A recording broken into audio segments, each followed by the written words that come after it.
Hello friends, ഇന്ന് നമുക്ക് ICAയുടെ ബാക്കി പോയിന്റ്സുകൾ നോക്കാം.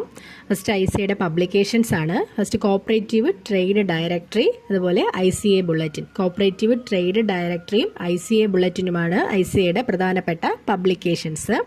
അതുപോലെ തന്നെ ICAയിൽ കേരളത്തിൽ നിന്നുള്ള ഫസ്റ്റ് സൊസൈറ്റി രജിസ്റ്റർ ചെയ്തിട്ടുള്ള കേരളത്തിൽ നിന്നുള്ള ഫസ്റ്റ് സൊസൈറ്റി എന്ന് പറയുന്നത് ഊരാളുങ്കൽ ലേബർ കോൺട്രാക്ട് കോപ്പറേറ്റീവ് സൊസൈറ്റിയാണ്. ICAയിൽ കേരളത്തിൽ നിന്നും രജിസ്റ്റർ ചെയ്തിട്ടുള്ള ഫസ്റ്റ് സൊസൈറ്റി എന്ന് പറയുന്നത് ഊരാളുങ്കൽ ലേബർ കോൺട്രാക്ട് കോപ്പറേറ്റീവ് സൊസൈറ്റിയാണ്. ICAയുടെ പബ്ലിക്കേഷൻസ് ICA ബുള്ളറ്റിനും കോപ്പറേറ്റീവ് ട്രേഡ് ഡയറക്ടറിയും അതുപോലെ കേരളത്തിൽ നിന്ന് ICAയിൽ രജിസ്റ്റർ ചെയ്തിട്ടുള്ള ഫസ്റ്റ് സൊസൈറ്റി എന്ന് പറയുന്നത് ഊരാളുങ്കൽ ലേബർ കോൺട്രാക്ട് കോപ്പറേറ്റീവ് സൊസൈറ്റിയാണ്. അതുപോലെ ICAയുടെ ഒരു എഡ്യൂക്കേഷണൽ പ്രോഗ്രാമാണ് CMAS. CMAS എന്ന് വെച്ചാൽ cooperative education material advisory service. Cooperative education material advisory service ഇത് ഒരു ICAയുടെ ഒരു എഡ്യൂക്കേഷണൽ പ്രോഗ്രാമാണ്.